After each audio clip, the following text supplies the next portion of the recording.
Tinatagal ng ex ng ahya mo. November 17, dumating si Charleston. He was crying non-stop, Caroline.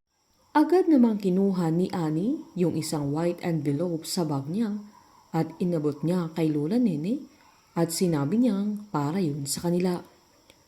Nagulat naman si Lola Nene na agad niyang inabot kay Monching at nang buksan niya ay giniit niya sa mamang niya na tseke na walang nakasulat pero may pirma.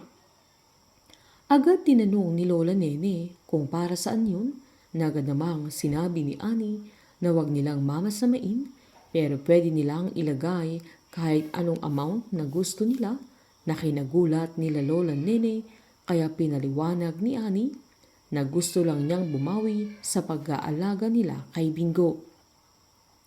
Agad namang inabot ni Monching ang sobre kay Annie, sabay giniit niyang hindi nila pinalaki si Bingo para pagkakitaan na tanggap nila ang binata noon man at tanggap pa rin nila hanggang ngayon na kahit zero balance yung account ni Bingo. Ayaw namang kunin ni Annie na pinipilit niya kay Monching, sabay giniit niyang hindi yon kabayaran na hindi rin niya sila iniinsulto na nagmamakaawa pang tanggapin nila.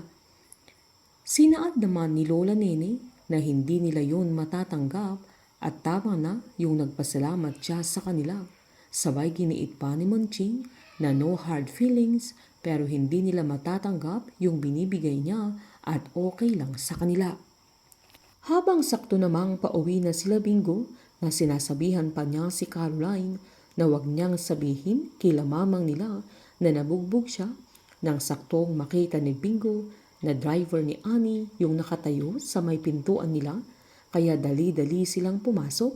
Sabay tinanong niya sa nanay niya kung anong ginagawa niya doon at agad niyang kinuha yung puting envelope na hawak ng papi niya kaya mas nagalit si Bingo nang makita niyang tseke ang laman nito kaya sinumbat niya sa nanay niya na binibili niya ang pamilya niya na nanggagalitin sa galit kaya hindi na alam ng nanay niya kung anong isasagot niya sa binata na maging sila Lola Nene at Monching ay hindi na makapagsalita habang hawak-hawak ni Caroline yung isang braso ni Bingo para awatin ang binata sa panunumbat niya sa nanay niya.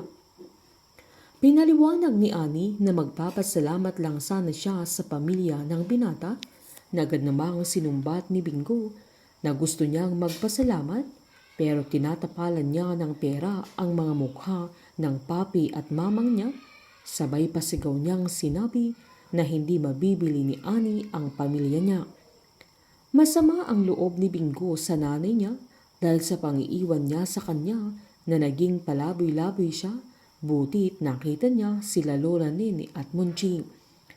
Mababago pa kaya ang nararamdaman ni Bingo sa panahong ipagtatapat ng nanay niya na maging siya ay biktima nila Cindy at Gina na dahilan na nakomatose siya kaya hindi niya agad nahanap ang binata.